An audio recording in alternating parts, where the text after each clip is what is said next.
قرض ایک صحابی پہ بڑا چڑھ گیا تو حضرت عبداللہ ابن مسعود سے کہنے لگے قرضہ بڑا چڑھ گیا. فرمانے لگے تمہیں وہ دعا نہ سکھاؤں جو ہمیں نبی پاک نے سکھائی ہے. فرمایا اگر تمہارے اوپر پہاڑ کے برابر بھی قرضہ ہوگا تو اللہ تمہارے قرضے کا بندوبست فرما دے گا. پر مسئلہ یہ ہے دعائیں یاد کرنی پڑتی ہیں اور پڑھنی پڑتی ہیں.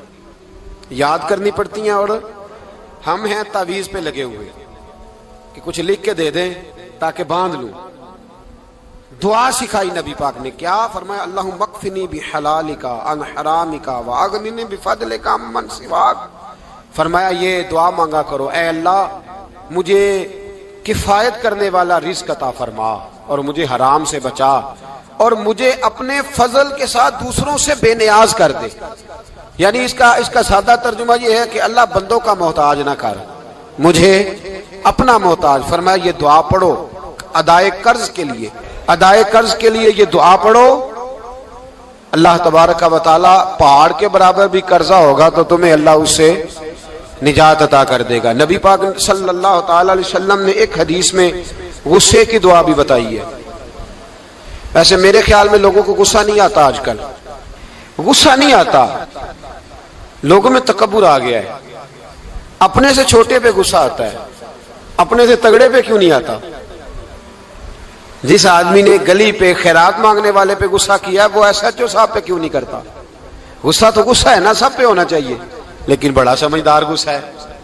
غریب آدمی کو دیکھ کے غصہ آتا ہے, امیر آتا ہے تو غصہ نکل جاتا ہے. تو میں تو کہتا ہوں لوگوں کو غصہ, اگر تجھے غصہ آتا ہے تو مار دیوار کے ساتھ ٹکر تیرے غصے کی سمجھ آئے. یہ کس قسم کا غصہ ہے جو غریب پہ ہی ہاتھ اٹھا رہا ہے. تو خدا را خیال فرما, غریبوں کے حق میں بڑا غصہ, مجبوروں کے حق میں بڑا غصہ, ماتحتوں پر. اور اگر چودھری صاحب آ جائیں تو پھر بہانہ بنا لیتے, کہتے غصہ تو مینوں بڑا آیا سی, پھر میں کہا میرے گھر آیا ہے, پھر بہانہ بنا لیا. ایسے نہیں کرو. نبی پاک صلی اللہ علیہ وسلم نے دعا سکھائی بخاری میں. فرمایا جب غصہ آئے تو پڑھا کرو اعوذ باللہ من الشیطان. آتی ہے نا دعا ماشاءاللہ, اعوذ باللہ من الشیطان. جب غصہ آئے تو یہ والی دعا پڑھ لیا کرو. نبی پاک علیہ الصلوۃ والسلام نے ارشاد فرمایا کہ جب تمہارے بھائی کو چھینک آئے نا تو چھینک آنے والے کو کہنا چاہیے الحمدللہ. چھینک آئے اس نے کیا کہنا ہے, یاد ہو جائے گا کیا کہنا ہے, الحمدللہ. اور جو سنے اس نے کہنا یرحمک اللہ. کیا کہنا ہے, یرحمک اللہ, اللہ تجھ پہ رحم کرے. یہ پڑھنا ہے اس میں. حضرت عبداللہ بن مبارک رحمۃ اللہ تعالی علیہ نا دریا کے کنارے کھڑے تھے, کشتی سے اترے تھے ابھی اور وہیں کھڑے تھے. تو ایک آدمی, دو چار لوگ کشتی میں کنارے سے آپ کے پاس سے گزرے تو ایک کو چھینک آئی, اس نے کہا الحمدللہ. اب سنت ہے کہ جواب دو یرحمک اللہ, اللہ تیرے اوپر رحم فرما. جواب دینا تھا لیکن وہ کشتی تیزی سے گزر گئی. حضرت عبداللہ بن مبارک رحمۃ اللہ تعالی علیہ نے ملاح کو بلایا. فرمانے لگے اس کشتی کا پیچھا کرنا ہے. وہ کہنے لگا سواریاں بیٹھیں گی تو جاؤں گا. اس زمانے میں جو پوری کشتی کا ایک سائیڈ کا کرایہ تھا وہ 5 دینار تھا. فرمانے لگے تو نہ اس طرح کر, اسپیشل مجھے لے جا بٹھا کے. کیا لے گا, اس نے کہا 20 دینار لوں گا. فرمایا 20 ہی دوں گا. اس کشتی کا پیچھا کیا اور جس آدمی کو چھینک آئی تھی نا اس سے جا کے یرحمک اللہ کہا. اس نے جواب میں جزاک اللہ کہا. تو آپ فرمانے لگے میرا کام ہو گیا, واپس چل. ملا دنیا دار تھا, وہ سوچنے لگا. پہلے تو اس نے سوچا میرا کیا ہے, 20 دینار تو ان کے گئے ہیں. لیکن جب اترنے لگے نا تو 20 دینار دیے یا 20 درہم دیے. تو وہ کہنے لگا حضرت جی صرف ایک لفظ کہنے کے لیے آپ نے اتنا پیسہ خرچ کر دیا. فرمایا لفظ کہنے کے لیے نہیں, اپنے مصطفیٰ کی سنت ادا کرنے کے لیے, اپنے نبی پاک علیہ السلام کی سنت ادا کرنے کے لیے. یرحمک اللہ, اللہ تیرے اوپر رحمت کرے. کس طرح کا خوبصورت انداز سکھایا. دیکھیے ایک حدیث ترمذی شریف میں نبی پاک صلی اللہ علیہ وسلم نے فرمایا کسی بیمار کو دیکھ کے یا کسی مصیبت میں مبتلا آدمی کو دیکھ کے تم یہ دعا پڑھ لو, تمہیں کبھی وہ مصیبت نہیں آئے گی. کیسی خوبصورت دعا ہے. کسی مصیبت زدہ کو, بیمار کو دیکھ کے پڑھو, تمہیں کبھی وہ مصیبت الحمدللہ الذی عافانی مما ابتلاک بہ وفضلنی علی کثیر ممن خلق تفضیلا. اللہ تعالیٰ کا شکر ہے جس نے مجھے اس مصیبت سے عافیت دی اور اس بیچارے کو یا تجھے اللہ نے مبتلا کیا اور اللہ نے مجھے اپنی بہت ساری مخلوق پہ فضیلت دی ہے. یعنی اللہ نے مجھے بڑا اچھا رکھا ہوا ہے. یار میں تو الحمدللہ بڑا اچھا ہوں، دیکھو بیچارہ. یعنی یہ دعا بھی ہے اور اپنے اوپر شکر ادا کرنے کا ایک. اعلیٰ حضرت فاضل بریلوی رحمت اللہ تعالیٰ علیہ کو نا گلے کے اندر چھوٹی چھوٹی 2 پھنسیاں نکل آئیں، تو اس زمانے میں طاعون کا مرض پھیلا ہوا تھا. ایک بڑے قابل حکیم کو لایا گیا، انہوں نے چیک کر کے کہا آپ کو تو طاعون ہو گیا ہے. فرمانے لگے چل دوڑ جا، مجھے طاعون نہیں. اس نے کہا جناب یہ گلے پہ بنا ہوا ہے اور سب کو پتا ہے آج کل پھیلا ہوا. فرمایا سب کو ہو سکتا ہے، مجھے نہیں ہو سکتا. کیوں؟ فرمانے لگے ایک بندے کو طاعون ہوا تھا تو میں نے اسے دیکھ کے وہ دعا پڑھ لی تھی جو نبی پاک نے بتائی ہے، لہذا حضور کا فرمان ہے تو مجھے ہر بیماری آ سکتی ہے پر یہ بیماری آ سکتی. وہ شخص کہنے لگا جی منہ میں بھی گلٹیاں چلی گئی ہیں، کھول نہیں رہا، کیا ہوگا؟ اعلیٰ حضرت نے کالی مرچ منگوائی، اسے پیس کے زبان کے نیچے رکھا تو ساری بیماری دور ہو گئی. فرمانے لگے بلاؤ نا ذرا اس حکیم کو جو کہتا تھا طاعون ہو گیا ہے، وہ تو صحیح ہوتا ہی نہیں اتنی جلدی. فرمایا ہر چیز بدل سکتی ہے پر میرے نبی کا فرمان نہیں بدل سکتا، میرے رسول پاک علیہ السلام کا فرمان نہیں بدل سکتا. تو عزیز دوستو نبی پاک، اب بڑی خوبصورت بات آئی، ساری خوبصورت تھی، بڑی پیاری بات آئی. دنیا میں سب سے حسین چہرہ اللہ نے اپنے رسول کو عطا فرمایا ہے. نبی پاک کا چہرہ بھی حسین ہے. مکھ چند بدر شاہ شانی ہے، متھے چمک دی لاٹ نورانی ہے، کالی زلف تے اکھ مستانی ہے، مخمور اکھی ہے مد بھری. پیارا چہرہ ہے حضور کا. جتنا چہرہ پیارا تھا اتنے ہی حضور کے اخلاق بھی بڑے پیارے تھے. لیکن میرے نبی پاک علیہ السلام جب آئینہ دیکھتے، کیا دیکھتے؟ حضور جب آئینہ دیکھتے، ہمارے نوجوان بھی سارا دن آئینے کے آگے کھڑے رہتے، کبھی بال اس طرح کے بناتے ہیں کبھی اس طرح.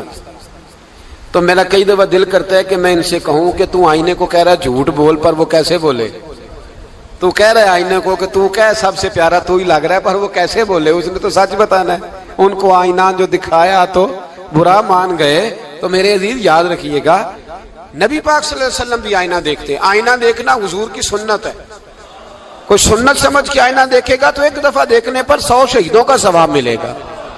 لیکن نبی پاک صلی اللہ علیہ وسلم آئینہ دیکھتے کیا کہتے؟ اللہم انت حسنت خلقی فحسن خلوقی. یا اللہ، یہ دیکھیں حضور نے ہمیں سکھایا ہے، یا اللہ جس طرح تو نے میری صورت اچھی بنائی ہے میری سیرت بھی اچھی بنا دے. یہ ہمیں سکھانے کے لیے دعا. یا اللہ جس طرح صورت اچھی بنائی ہے، جس طرح تو کہتا ہے نا اس دفعہ اس وقت دیکھ لو کپڑوں پہ کوئی داغ نہیں، تو دعا کیا کر باطن کے بھی اللہ داغ دور فرما دے، یہ والا سارا معاملہ بھی ٹھیک ہو جائے. آخر کی طرف آتا ہوں. فرمایا جب کھانا کھانے لگو تو دعا مانگو. اور ایک روایت میں فرمایا یہ دعا پڑھ لو، کھانے میں زہر بھی ہوگا تو تم پہ اثر نہیں کرے گا. کھانے پہ ایسے میں بڑی تکلیف سے کہتا ہوں کہ آج بھی ہمیں کہنا پڑتا ہے کہ بہت سارے لوگ ایسے ہیں جو ابھی بھی کھانے سے پہلے بسم اللہ نہیں پڑھتے. یار بڑے افسوس کی بات نہیں؟ بڑے افسوس. حضور نے دعا سکھائی، میں یہ دعا پڑھو گے تو زہر بھی ہوگا تو اثر نہیں کرے گا. بسم اللہ الذی لا یضر مع اسمہ شیء فی الارض ولا فی السماء یا حی یا قیوم، جس کی برکت سے زمین و آسمان میں کوئی چیز بھی نقصان نہیں دیتی. اور اے اللہ اے ہمیشہ زندہ رہنے والے اور قائم رہنے والے. یہ نبی پاک علیہ السلام. اور ایک حدیث میں اور بھی دعا آئی ہے. بسم اللہ شریف تو خیر بخاری میں موجود ہے، مسلم میں موجود ہے. بسم اللہ والا برکت اللہ بھی ایک حدیث میں نبی پاک صلی اللہ علیہ وسلم نے ارشاد فرمایا. اور جب کھانا کھا چکے پھر کہا دعا مانگو، الحمدللہ الذی اطعمنا وسقانا وجعلنا من المسلمین. اللہ تعالیٰ کا شکر ہے جس نے ہمیں کھلایا بھی پلایا بھی اور مسلمان بھی بنایا. حضرت مرزا مظہر جانے جانا فرماتے ہیں کہ بارش ہوئی تھی تازی تازی، دلی میں تازی تازی بارش ہوئی تھی. ایک بابا لکڑی کے جوتے پہنے کھڑا ہوں، اللہ اللہ اللہ، اسی کسے دے کچھ بھی نہیں لگ دے نہ کوئی ساڈا دردی. بابا مست ہو کے جا رہا، اللہ اللہ کرتا جا رہا. ایک طوائف اپنے کوٹھے سے اتر کے تو سیڑھیوں پہ بیٹھی تھی، ساتھ اس کا یار بھی بیٹھا تھا. بابا اپنی مستی میں جا رہا ہے تو بابا جی کے پیروں سے کچھ مٹی اڑی تو اس عورت کے کپڑوں پہ پڑ گئی. پرواہ نہیں، بزرگ گزر رہے. وہ یار اس کا دوڑا ہوا آیا، اس نے آ کر تھپڑ مارا. کا خیال نہیں سارے اس کے کپڑے آلودہ کر دیے، تو کدھر تیرا دماغ نہیں ٹھیک؟ بابے نے نظر اٹھائی، کہا بیٹے میں نے دیکھا نہیں، چل اللہ تیرا بھلا کرے، تو نے بدلہ لے لیا. بابا جی چپ کر کے وَإِذَا خَاطَبَهُمُ الْجَاهِلُونَ قَالُوا سَلَامًا، چپ کر کے گزر گئے۔ ٹھنڈ کا موسم تھا، بارش تازہ ہوئی تھی، حلوائی دودھ کاڑ رہا تھا، اس نے بٹھایا بابا جی کو پھٹے پہ، پیالہ پکڑا، دوڑ کے آگے بڑھا، بزرگ آ گئے، آئیے بیٹھیے، دودھ کا گرم گرم پیالہ شکر ڈال کے دیا، بابا جی نے دودھ پیا، پھر نظر جھکی، پھر رنگ بدلا، کہنے لگے مالک تو کتنا بے نیاز ہے، کہیں تھپڑ مرواتا ہے، کہیں دودھ پلاتا ہے، تیری بے نیازی ہے نا، ادھر تھپڑ مروایا، یہاں دودھ پلایا، تو ہی جانتا ہے تیرے رنگ کیا ہے۔ ابھی بابا وہیں بیٹھا تھا، توڑے آئے پیچھے سے لوگ، شور ہوا، بابے کو دبوچ کے وہاں لے گئے جہاں اس نوجوان نے تھپڑ مارا تھا، کہا تو اللہ کا بندہ ہے، اللہ کے بندے بد دعا تو نہیں دیتے؟ ہوا کیا؟ کہا تو نے بد دعا دی ہے؟ کہا نہیں دی، بات بتاؤ۔ کہنے لگے اس نے تجھے تھپڑ مارا ہے، چھت پہ چڑھا ہے، پیر پھسلا ہے، گردن کے بل گرا ہے، منکا ٹوٹ گیا، مر گیا ہے، تو نے بد دعا دی ہے۔ بابا جی کہنے لگے یار میں نے تو دوسرا لفظ بھی نہیں کہا، بھلا ہو کہہ کے گزرا ہوں، میں نے نہیں بد دعا دی۔ کہا تو نے دی ہے تبھی تو مر گیا۔ کہا نہیں دی۔ کہا بابا تو بزرگ آدمی ہے، سچ بول۔ تو بابا جی کہنے لگے سچ سنو، پھر میں آ رہا تھا، میرے پیروں سے مٹی اڑی، اس کے یار کے کپڑوں پہ پڑی، اسے برا لگا، اس نے مجھے مارا، جب اس نے مجھے مارا تو میں کوئی لاوارث تو نہیں تھا، جب اس نے مجھے مارا تو میں کوئی لاوارث تو نہیں تھا، مجھے دشمنوں نہ چھیڑو، میرا ہے کوئی جہاں میں ابھی پکار لوں گا، نہیں دور ہے مدینہ، اس نے مجھے مارا تو میں کوئی لاوارث تھا کہ میرا بدلہ کوئی نہ لیتا، اس نے مجھے مارا ہے تو میرے یار کو برا لگا تو اس نے اسے مار دیا ہے، میری تو غلطی کوئی نہیں، یاروں کا جھگڑا ہے، یہ تو دوستوں کا جھگڑا ہے، یہ تو یاروں کا جھگڑا ہے، کوئی غلطی نہیں میری، کوئی غلطی نہیں، خش خش جنہ قدر نہیں میرا، اے میرے صاحب نو وڈیائیاں، میں تے گلیاں دا روڑا کوڑا، میں گلیاں دا روڑا کوڑا، میں نو محل چڑھایا ہے سائیاں، میں نو محل چڑھایا ہے سائیاں۔ فرمایا اس نے مجھے لاوارث سمجھا تھا کہ تھپڑ مار کے گزر جائے، میرا کو پوچھے گا ہی نہیں۔ میرے رسول پاک علیہ السلام کے بارے میں رب فرماتا ہے ابھی میں تو تیرے ہوتے ہوئے کافر کو سزا نہیں دیتا کہ تو موجود ہے۔ یاد رکھیں حضرت فضیل بن عیاض فرماتے ہیں ایک جوان تھا، مسجد میں آیا، لوگوں سے کہنے لگا روٹی کھلاؤ، کسی نے توجہ نہ کی، اس نے کہا میں رب بتانے والا ہوں، میری طرف دیکھو تو صحیح، کسی شخص نے خیال ہی نہ کیا۔ پھر اس نے کہا یار تھوڑا سوچو، نمازیوں سے کہا، اہل علاقہ سے کہا، انہوں نے کہا تیری طرح کے بڑے درویش دیکھیں۔ مسجد کے محراب میں وہ رب کریم کا بندہ انتقال کر گیا، جب فوت ہو گیا نا، لوگوں کا مزاج ہے بیمار کو دوائی نہیں دیتے، جنازے پہ وقت پہ پہنچ جاتے، جب کوئی گر رہا ہوتا ہے تو سہارا کوئی نہیں دیتا، جب کوئی گر جاتا ہے ٹانگ ٹوٹ جاتی ہے تو تیمارداری کو زمانہ پہنچ جاتا ہے۔ اور بزرگ وہ نوجوان اللہ کا نیک بندہ مسجد کے محراب میں فوت ہو گیا۔ حضرت فضیل ابن عیاض کہتے ہیں امام صاحب نے اعلان کیا چندہ دو، کوئی لاوارث فوت ہو گیا، کفن دینا۔ چندہ کٹھا ہوا، کفن خریدا، جنازہ پڑا، عشاء کے بعد دفن کر کے آئے، فجر کی نماز کے لیے جب امام اور مؤذن مسجد میں آئے تو چیخیں مارنے لگے، تڑپنے لگے، دور دور تک آوازیں پھیل گئی، دنیا دوڑی آئی، کیا ہوا؟ کہنے لگے وہ جو تم نے کفن پہنایا تھا وہ یہاں پڑا ہوا ہے، اور دیکھو کفن پہ تحریر لکھی ہے۔ تحریر کیا ہے؟ عرش کے مالک نے فرمایا میرے دوست نے روٹی مانگی تم نے دی نہیں، اس نے تمہیں میرے قریب کرنے کے لیے اپنی طرف توجہ کرائی، تم نے کی نہیں، اور میرا یار تمہارے کفن کا محتاج تھا، سنبھال کے رکھو اپنا کفن، میں نے اسے جنت کا لباس عطا فرما دیا، سنبھال کے رکھو، یہ کوئی لاوارثوں کا ٹولہ ہے۔ یاد رکھیں جو وارث والے ہیں، وارث والے ان کا رنگ اور ہے، جو ماننے والے ہیں ان کا مزاج اور ہے، اپنی زندگی لاوارثوں کی طرح نہیں۔ اللہ تعالیٰ اپنے بندوں سے بڑی ہی محبت فرماتا ہے، بغیر طلب کے، بغیر دعا کے رزق، مال، اولاد، صحت، عافیت، دوست، احباب، ماں باپ، یہ سب نعمتیں اللہ بغیر طلب کے بندوں کو عطا فرماتا ہے۔ اللہ تبارک و تعالیٰ اپنے بندوں کے حق میں رحمت والے فیصلے کرتا ہے، درگزر والا معاملہ فرماتا ہے۔ جگہ جگہ قرآن مجید میں اللہ تعالیٰ نے اپنے بندوں پر رحمت کرنے کا ذکر فرمایا ہے، ان اللہ یغفر الذنوب جمیعا، فرمایا بے شک رب تمہارے سارے ہی گناہ معاف فرما دے گا، تم نا امید نہ ہونا، وہ معاف کر دے گا تمہیں۔ قرآن مجید میں فرمایا ان اللہ بالناس لرؤوف الرحیم، بے شک اللہ اپنے بندوں پر بڑا ہی مہربان اور نہایت ہی رحم کرنے والا، رؤوف اور رحیم ہے، بڑا مہربان ہے، کرم فرماتا ہے۔ اللہ تعالیٰ اپنے بندوں سے بڑا جلد راضی ہو جاتا ہے، وہ اپنے بندوں کو بہت زیادہ مشقت میں نہیں ڈالتا، وہ اپنے بندوں سے اپنی نعمتوں کا بدلہ نہیں چاہتا، بہت سخت مشقت والی عبادتیں نعمتوں کے بدلے نہیں چاہتا، وہ بڑی جلدی رحم فرماتا ہے۔ ماں پیار کرتی ہے اپنے بچے سے، لیکن وہ ناراض بھی ہو جاتی ہے بعض چیزوں پہ، بعض معاملات اس کا دل بھی دکھاتے ہیں، بعض جگہ وہ رو کے یہ بھی کہتی ہے کہ تو نے میری محبت کا کوئی نتیجہ نہیں مجھے دیا، میری ساری کمائی تو نے ضائع کر دی۔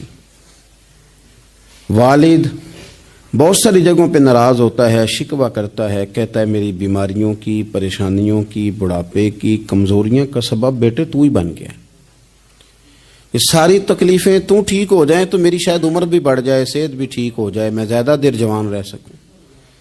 ناراض ہوتے ہیں ماں باپ، اسی طرح ماں باپ راضی بھی ہو جاتے ہیں، وہ بڑی جلدی راضی ہو جاتے ہیں۔ میں اکثر کہتا ہوں کہ والد کو راضی کرنے میں 5-7 منٹ لگ جاتے ہیں، اماں تو 1.5-2 منٹ میں راضی ہو جاتی ہے، ابا جی کو 5-7 منٹ لگتے ہیں، کئی دفعہ کہنا پڑتا ہے، کوئی دلائل دینے پڑتے ہیں، لیکن والدہ کے لیے تو کچھ بھی نہیں، آپ نیرا جا کے پیروں میں بیٹھ ہی جائیں، کچھ بھی نہ کریں، آپ پورا روئیں نہ، رونے والا منہ ہی بن جائے تو اماں تو نرم ہی نرم ہے، جس وقت جو مرضی آپ کرا لیں ہو گیا۔ اللہ تبارک و تعالی بلا مثال و بلا تشبیہ سمجھانے کے لیے عرض کرتا ہوں، اللہ بھی بعض معاملات میں اپنے بندوں سے ناراض ہو جاتا ہے، وہ کہتا ہے میں تکبر کرنے والوں کو پسند نہیں کرتا، وہ کہتا ہے فسادی پسند نہیں ہے، وہ فرماتا ہے کہ راہوں میں کجی کرنے والے پسند نہیں ہیں، وہ فرماتا ہے کہ بدعہدیاں کرو گے تو میں صبح قیامت تم سے سوالات کروں گا۔ اللہ تبارک و تعالیٰ بہت ساری چیزوں کو ناپسند کرتا ہے، ناراض ہو جاتا ہے، بلکہ نبی پاک صلی اللہ تعالی علیہ وسلم نے فرمایا تم بات کرتے کرتے کوئی ایسا جملہ بول دیتے ہو کہ رب اتنا ناراض ہوتا ہے کہ تمہیں پتہ بھی نہیں ہوتا، تمہارے لیے جہنم کا فیصلہ کر دیتا ہے۔ اس لیے پہلے تولو پھر بولو، خود اپنے لفظوں کی تو تم پہرے داری کرو نا کہ میں کیا کہہ رہا ہوں، کوئی ایسا جملہ، کوئی ایسی بات وارث شاہ مان کری نہ وارثاندہ، کوئی ایسی بات نہ تمہاری زبان سے نکلے۔ اور حضور یہ بھی فرماتے ہیں کہ اس کا دوسرا پہلو بھی ہے، بعض اوقات تم بات کرتے ایسا جملہ کہتے ہو وہ اتنا راضی ہوتا ہے کہ تمہارے لیے جنت کا فیصلہ فرما دیتا ہے۔ مسلمان کو اب یہ حکم ہے، اس ساری گفتگو کا نتیجہ یہ ہے کہ وہ اپنے جذبات پر، خیالات پر، نگاہوں پر، زبان پر، کانوں پر تھوڑی توجہ دے، بے لگام نہ بنے، بے ترتیب نہ بنے، جو طبیعت میں آئے کر نہ گزرے، تھوڑا سا نہ سوچے سمجھے اور تھوڑا سنبھل کے چلے، کبھی ان کاموں کی طرف نہ جائے جن سے رب ناراض ہو جاتا ہے، ان کاموں کی طرف بڑھے جن سے اللہ راضی ہوتا ہے۔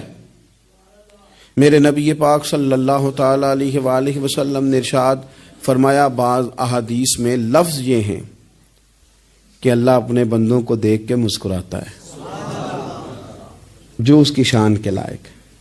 جس ترتیب سے ہم مسکراتے ہیں، جس ترتیب سے ہم روتے ہیں، جس ترتیب سے ہم کسی بات کا اظہار تشکر کرتے ہیں، خدا ان باتوں سے پاک ہے۔ اب بہت ساری حدیثوں میں آیا کہ وہ مسکراتا ہے، تو کیا مطلب ہے مسکرانے کا؟ تو علماء تفسیر نے لکھا ہے مسکرانے کا مطلب یہ ہے کہ وہ بڑا ہی راضی ہوتا ہے اپنے بندے سے، بڑا راضی ہوتا ہے، یہ مطلب ہے۔ ایک تو مسکرانے کا مطلب یہ کہ وہ بڑا راضی ہو گیا، وہ مسکرا دیا اپنے بندے پہ، اور ایک اس کا معنی خود نبی پاک صلی اللہ تعالی علیہ وسلم نے بیان فرمایا۔ مسند امام احمد بن حنبل میں حدیث ہے، حضور سید عالم علیہ السلام سے صحابہ نے پوچھا، یا رسول اللہ شہید تو بڑے لوگ ہوتے ہیں، شہیدوں میں افضل کون ہے؟ تو اللہ کے حبیب علیہ السلام فرمانے لگے، وہ والا بندہ جو ڈٹ گیا تھا کافروں کے مقابلے میں، وہ ہلا نہیں، پوری طرح ڈٹ کے جو لڑا وہ شہداء میں افضل ہے۔ حضور فرماتے ہیں وہ جنت کے بالا خانوں میں سیر کرے گا اور رب اسے دیکھ کے مسکرائے گا. رب اسے دیکھ کے مسکرائے گا. اللہ تعالیٰ مسکراتا ہے اسے دیکھ کے. اور اگلے جملے میں حضور نے وضاحت کر دی, فرمایا جب رب دنیا میں کسی پر مسکراتا ہے نا تو اس کا معنی یہ ہے کہ قیامت میں پھر اللہ اسے حساب کو ہی نہیں لے گا. جس پر اللہ دنیا میں مسکرا دیا اس سے کوئی حساب, تو وہ کام ڈھونڈنے چاہیے نا جس سے اللہ مسکرائے. ویسے کبھی ہم ایسا کرتے ہیں کہ نہیں کہ کسی کو راضی کیا جائے؟ یہ کام ہم کرتے ہیں کہ ہماری کمپنی کا جو سربراہ ہے وہ ہم سے راضی رہے. جس ادارے میں ہم پڑھاتے ہیں اس ادارے کا بڑا ہم سے راضی رہے. یہ کرتے ہیں ہم, اس کے لیے کچھ نہ کچھ ہیلے بہانے ہم کرتے ہیں. برادری, قبیلہ, علاقہ, بستی, لوگ کسی طریقے سے ہمارے ساتھ مطمئن رہیں, کرتے ہیں نا یہ سارے کام. اس میں تھوڑی مشکل بھی ہمیں آتی ہے لیکن کرتے ہیں. کیا کریں, گھر میں بھی کئی دفعہ ایسا ماحول بنانا پڑتا ہے. چلیں ایک اور میٹھی مثال دیتے ہیں, زیادہ سمجھ میں آئے گی. چھوٹا بچہ خوش رہے, آپ اس کے لیے محنت نہیں کرتے. وہ چھوٹا ہے, اس کو خوش کرنا فرض ہے ابا پہ, لیکن وہ کہتا ہے کہ میں نے موٹر سائیکل لینا ہے. چھوٹا ہے, چلا ہی نہیں پائے گا, تو ابا پھر اسے راضی کرتا ہے, کہتا ہے بیٹے چھوٹا سائیکل لے لے, چل میں تجھے اڑانے والا جہاز لے دیتا ہوں. مقصود کیا ہے کہ اس کو ناراض نہیں کرنا, یہ روئے نہ, اس کا دل نہ ٹوٹے. ہو یارو سنو نا میں کیا کہہ رہا ہوں. اگر چھوٹے بچے کے لیے وہ چیزیں ڈھونڈتے ہو, میرے ابا جی نا اپنے نواسے کے لیے کھلونا لے کے آئے تو بچہ بڑا ہی کھیلا, تو ابا جی کہنے لگے لو پیسے پورے ہو گئے میرے. بچے کو پسند بڑا ہے نا, پیسے پورے کر چھڑے نے, دیکھو نا جی کتنا اس کو راضی ہوا ہے. تو انسان کیا کرتا ہے کہ کوشش کرتا ہے چھوٹا بچہ بھی ناراض نہ ہو, تو وہ چیزیں وہ ڈھونڈتا ہے کہ اس کو کیا پسند ہے, چاکلیٹ لے جاؤں, فلاں چیز لے جاؤں, آئس کریم لے جاؤں. تو ایک بچے کے لیے, گھر کے لیے, سربراہ کے لیے اتنی محنت کرتے ہو, تو وہ کام بھی ہمیں ڈھونڈ کے تلاش کرنے چاہیے نا جس سے رب راضی ہوتا ہے, اللہ راضی ہوتا ہے. بتاؤں وہ کون کون سے کام ہیں؟ نبی کریم صلی اللہ تعالی علیہ وسلم نے ارشاد فرمایا 3 لوگ ہیں جنہیں دیکھ کے رب مسکراتا ہے. یا رسول اللہ صلی اللہ علیہ وسلم وہ کون کون سے؟ تو محبوب فرمانے لگے ایک وہ بندہ ساری مخلوق سوئی ہے, آدھی رات ہے, رات کا پچھلا پہر ہے, اس نے اٹھ کے وضو کر لیا, مصلی پہ کھڑا ہو گیا خدا کی یاد میں. فرمایا اسے دیکھ کے رب مسکراتا ہے جو اس کی شان کے لائق ہے. مسکراتا ہے اللہ. یہ تو سونے کا ٹائم تھا, یہ تو گہری نیند آنے کا وقت تھا, رات کا پچھلا پہر. رات پوے تے بے درداں نو نیند پیاری آوے, تے درد منداں نو یاد سجن دی ستیاں وی آن جگاوے.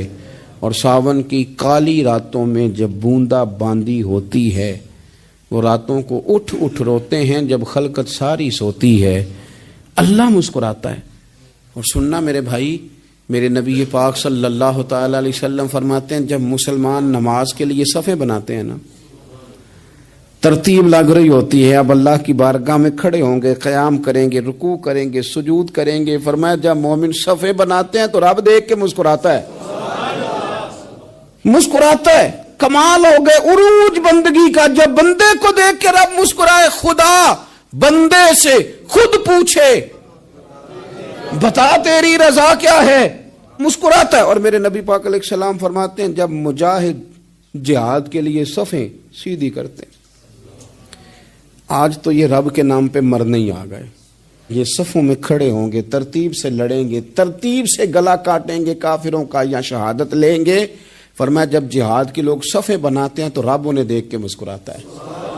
کتنے نصیبوں والا وہ بندہ ہے جسے دیکھ کے مسکرا دیا. او یار کبھی تیرا بیٹا تیرے سامنے مسکرائے نا چھوٹا, تو تیرا دل باغ باغ ہو جاتا ہے.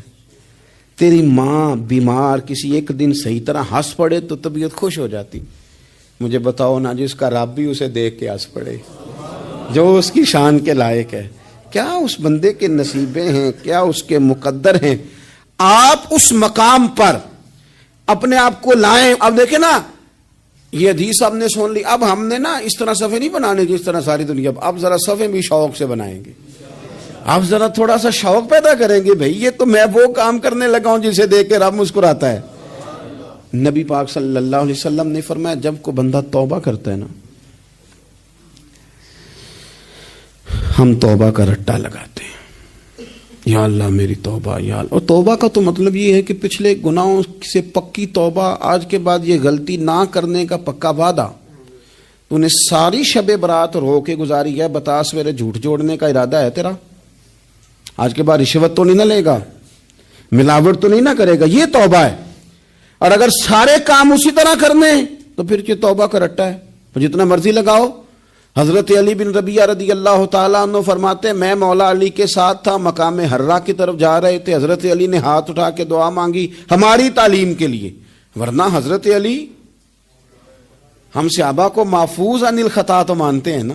ہاتھ اٹھا کے کہا اے اللہ ہمارے گناہ بخش دے، تیرے علاوہ کوئی معاف کرنے والا نہیں. اور پھر حضرت علی آسمان کی طرف دیکھا اور دیکھ کے نا حضرت علی بن ربیعہ کو تو مسکرائے. حضرت علی بن ربیعہ کہنے لگے حضور مسکرائے کیوں ہو؟ فرمانے لگے ایک دن میں حضور کے ساتھ اسی طرح آیا تھا، اسی طرح حضور نے دعا فرمائی تھی ہماری تعلیم کے لیے، اور پھر حضور مجھے دیکھ کے مسکرائے تھے اور فرمایا جب کوئی بندہ رب کی بارگاہ میں اس طرح استغفار کرتا ہے تو رب مسکراتا ہے اور مسکرا کے فرماتا دیکھ لو میرے بندوں کو پتا ہے کہ میرے علاوہ معاف کرنے والا کوئی نہیں. انہیں پتا ہے، تم اس کی بارگاہ میں رجوع تو لاؤ، آؤ تو صحیح دو آنسو لے کر. اقبال کہتے ہیں کہ موتی سمجھ کے شان کریمی نے چن لیا، قطرے دو گرے میرے ار کے انفال کے. دو میں نے آنسو بہائے تھے تو اس کے کرم نے تو موتی سمجھ کے چن لیے. سنو نا حضور اس استغفار کو اللہ کو یار رات کو توبہ کر کے سونا چاہیے. ہمیں کچھ غلطیاں ہم کرنا نہیں چاہتے پر ہم سے ہو جاتی ہیں، کچھ دل ہم توڑنا نہیں چاہتے پر وہ ٹوٹ جاتے ہیں، ہماری مجبوری ہوتی ہے ٹوٹ جاتے ہیں. رات کو اس کی بارگاہ میں ہاتھ باندھ کے کشکول طلب دراز کر کے خوب استغفار پڑھنا چاہیے کہ مالک بندے ہیں نا کیا کریں، نفس کا ساتھ ہے، دنیا کا ساتھ ہے، خواہشات نفسانیہ، مالک معاف کر دے. درد سے توبہ، رسم نہ ہو، کہانی نہ ہو، لفظ نہ ہو، جملے نہ ہو. اور جناب ایسے لوگوں کے بیچ بڑے ہاتھ باندھ کے اور بڑا کوئی ضرورت نہیں. آپ اکیلے اپنی چارپائی پہ بستر کے اندر منہ دے کے بھی درد سے کہیں گے نا معاف کر دے تو وہ تو مہربانی بڑا ہے. میرے نبی پاک صلی اللہ علیہ وسلم مثال دیتے ہیں، فرمایا ایک آدمی صحرا میں جا رہا، صحابہ سے حضور خطاب کر رہے ہیں، فرمایا ایک آدمی صحرا میں جا رہا تھا، اس نے اپنی اونٹنی پہ کھانا پانی پیسے ہر چیز رکھی ہوئی تھی. صحرا تھا بہت بڑا، درمیان صحرا کے گیا تو تھوڑا سا سستانے کے لیے آرام کرنے کے لیے اونٹنی سے نیچے اترا. اب اس نے اونٹنی کی لگام، اونٹنی کی نکیل اپنے سرہانے کے نیچے رکھی، ہاتھ کے ساتھ پکڑی اور سو گیا. تھوڑی ہی دیر کے بعد جب اس کی آنکھ کھلی تو دیکھا اونٹنی غائب ہے. صحرا میں وہ پیدل نہ آگے جا سکتا ہے، نہ پیچھے جا سکتا ہے، نہ دائیں نہ بائیں، کھانے کو روٹی نہیں، پینے کو پانی کا قطرہ نہیں، تھوڑا ادھر بھاگا ادھر بھاگا، تھک گیا. کریم محبوب فرماتے ہیں وہ پوری طرح نڈھال ہو گیا اور مایوس ہو گیا، معاذ اللہ. مایوس ہو کے دوبارہ اسی جگہ آ کے لیٹ گیا جہاں پہلے لیٹا تھا. انتظار کرنے لگا کہ اب موت ہی آئے گی، آخری وقت ہے، اب نہ میں پیدل یہ صحرا کراس کر سکتا ہوں، نہ پیچھے جا سکتا ہوں، نہ کھانا ہے نہ پانی ہے، سوائے موت کے کوئی سہارا نہیں. حضور فرماتے ہیں وہ رستے میں دوبارہ لیٹ گیا. اچانک اس نے رخ بدلا تو اونٹنی سامنے کھڑی تھی. حضور نے صحابہ سے پوچھا بتاؤ نا اسے بھلا کتنی کو خوشی ہوگی؟ یا رسول اللہ جسے نئی زندگی مل گئی ہے. آپ دیکھیں نا سارے ڈاکٹروں نے کہہ دیا کہ اس کے تو گردے میدا جگر ہر چیز ختم ہے، گھر لے جاؤ خدمت کرو، ہر طرف پریشانی ہے. وہ بندہ بھی سمجھ گیا ہے کہ آخری وقت آ گیا، کل جاؤں پرسوں جاؤں، تیاری ہو گئی، سب لوگ آ گئے، باہر والے بھی آ گئے. یہ ماحول ایک عجیب رنگ اختیار کر گیا. اچانک ایک ڈاکٹر نے آ کے کہا نہیں غلطی لگ گئی تھی. مجھے بتائیے انداز کیا ہوتا ہے؟ بغیر دوائی کے بندہ اٹھ کے کھڑا نہیں ہو جاتا. او میں تو بچ گیا ہوں. نبی پاک صلی اللہ علیہ وسلم فرمانے لگے اس کی اونٹنی مل گئی. بتاؤ بھلا اسے کتنی خوشی ہوگی. یا رسول اللہ وہ تو دوبارہ دنیا میں آ گیا. حضور فرمانے لگے اسے کچھ بھی خوشی نہیں ہوئی.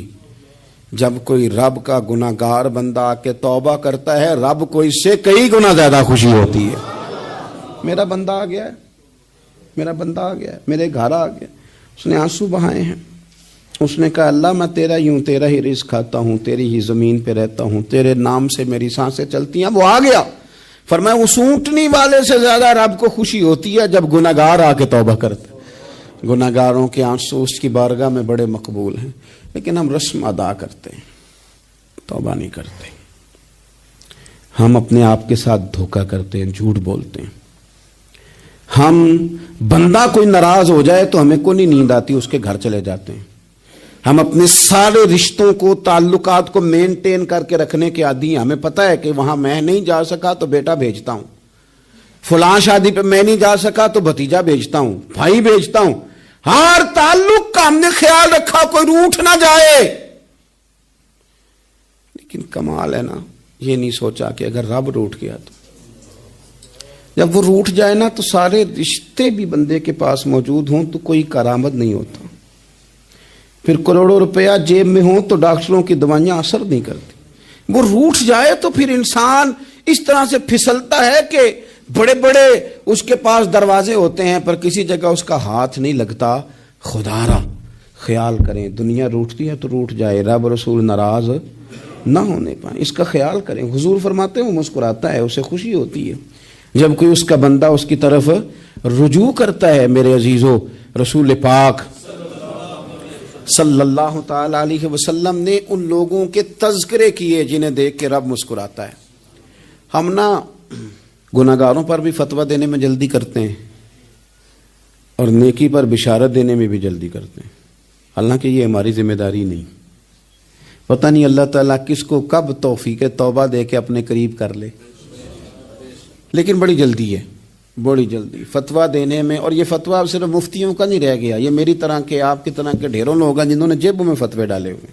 بھئی آپ نے کیوں ذمہ داری لے لی ہے جنت میں داخل کرنے کی اور نکالنے کی؟ یہ تو میرے رب کریم کا کرم ہے، وہ جس کو چاہے جب چاہے جتنا چاہے عطا کرے۔ لیکن کچھ لوگ نا بڑے پکے ہو گئے ہیں کہ شاید جو میں سوچ رہا ہوں وہی درست ہے۔ کبھی کبھی کچھ چیزیں عجیب بھی ہوتی ہیں، لہذا خدا کی رحمت پر بھروسہ کر کے بات کرنی چاہیے، اپنی مرضی کے فتوے نہیں داغنے چاہیے۔ وہ دیکھو جی فلانا بندہ یوں کر رہا ہے، آپ کو پتہ ہی نہیں پوری بات کا، آپ کو علم ہی نہیں پوری بات کا۔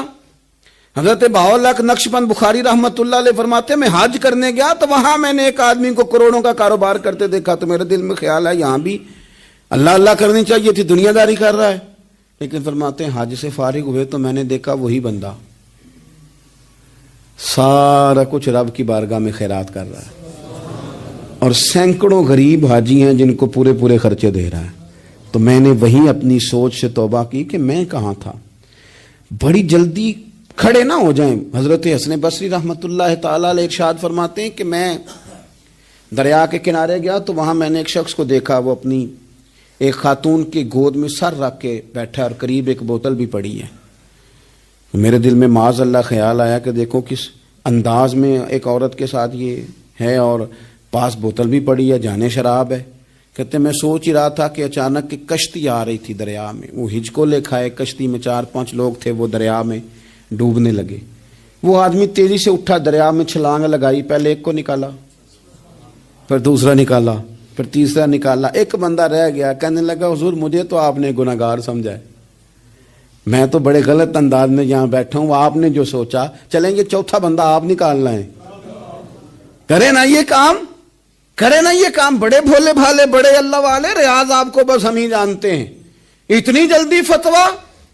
حضرت حسن بصری فرماتے ہیں میں پشیمان ہوا، میں نے کہا مجھے تیرنا نہیں آتا، تو دیر نہ کر، چوتھا ڈوب نہ جائے۔ پھر اس نے چھلانگ لگائی، چوتھا بھی نکال لایا اور کہنے لگا حضرت آپ نے جلدی کی سوچنے میں، یہ بی بی میری ماں ہے اور یہ سرکے کی بوتل ہے۔ ہم ماں بیٹے کا یہ مشغلہ ہے کہ یہ وہ جگہ ہے جہاں آ کے لوگ مسافر اترتے ہیں، اور یہاں سے کسی کا گھر 100 میل ہے، کسی کا 200 میل ہے۔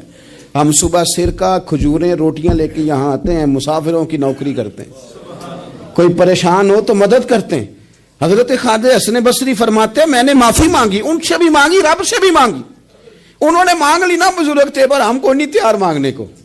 ہم ہر وقت بدگمانیاں، وہ فلانے جرم کرتا تھا، میں اسے اب کیسے نیک مان لوں؟ بھئی اب وہ نمازی ہے، خدا کے گھر آتا جاتا ہے، اب اللہ کی بارگاہ میں حاضر ہوتا ہے، جب رب نے معاف کر دیا تو بھی سوچ بدل جا۔ سنیں حضور کیا فرماتے ہیں، نبی پاک صاحب الاخلاق صلی اللہ تعالی علیہ وسلم فرماتے ہیں، مسند امام احمد بن حنبل دیکھیے، فرمایا رب اس وقت بڑا ہی مسکرائے گا جب قاتل بھی جنت میں جائے گا، مقتول بھی جنت میں جائے گا۔ یا رسول اللہ مقتول تو گیا، یہ قاتل کیسے چلا گیا؟ حضور فرماتے ہیں جائے گا، اور جائے گا اور رب مسکرائے گا جو اس کی شان کے لائق ہے۔ یا رسول اللہ کس طرح؟ تو نبی پاک صلی اللہ علیہ وسلم فرمانے لگے اس نے ایک مومن کو قتل کیا تھا، وہ شہید ہو کے جنت میں چلا گیا، اب اللہ نے بعد میں اسے توبہ کی توفیق دے دی، پہلے اس نے کلمہ پڑھا، پھر یہ میدان میں اترا، کافروں سے لڑا، یہ شہید ہوا، رب نے اسے بھی جنت دے دی۔ قاتل بھی جنت میں، مقتول بھی جنت میں، اور بات اتنی انوکھی ہے کہ رب دیکھ کے مسکرا رہا ہے جو اس کی شان کے لائق ہے۔ ہم جلدی میں ہیں، ہم انتظار نہیں کر رہے کہ شاید توبہ کر جائے، ہم انتظار نہیں کر رہے، لیکن میرے عزیز اتنی جلدی نہ کریں۔ سوچوں کا صاف ہونا، ذہنوں کا پاک ہونا، اور لوگوں کے بارے میں گمان کا اچھا ہونا۔ آپ کسی نفسیات کے ڈاکٹر کے پاس چلے جائیں، اسے کہیں ٹینشن بڑی ہے، میں ان کے مضامین پڑھتا رہتا ہوں، وہ سب سے پہلا سبق آپ کو یہ پڑھائیں گے کہ اچھا سوچا کریں۔ اچھا سوچنے سے بندہ تندرست رہتا ہے۔ کس سے بندہ تندرست رہتا ہے؟ ہیں جی واقعی، یعنی اس والے پڑوسی کے بارے میں بھی اچھا سوچنا ہے، گھر میں اس والے کے بارے میں بھی، چھوٹے بھائی کے بارے میں بھی اچھا سوچنا ہے، اور بڑے کے بارے میں بھی اچھا ہی سوچنا ہے۔ یعنی اپنی برادری قبیلے کے بارے میں بھی اچھا سوچیں، جو قبیلے کا نہیں اس کے بارے میں بھی چلیں تھوڑا سا اچھا سوچ لیں۔ اپنے بارے میں تو اچھا سوچا ہے بڑا، میں کہتا ہوں کہ ہم اپنی غلطیوں سمیت اپنے آپ سے بڑا پیار کرتے ہیں، اور دوسرے کی ایک غلطی نظر آ جائے تو ہمیں گھین آنے لگ جاتی ہے۔ آپ جلدی نہ کریں، مالک نے موقع دیا ہے بندوں کو، نہ وہ کسی کا رزق چھین رہا ہے، نہ سانسیں چھین رہا ہے، وہ اپنی زمین پہ چلنے بھی دے رہا ہے، رہنے بھی دے رہا ہے، تو جب اس نے موقع دیا ہے آپ بھی تھوڑا موقع دیں۔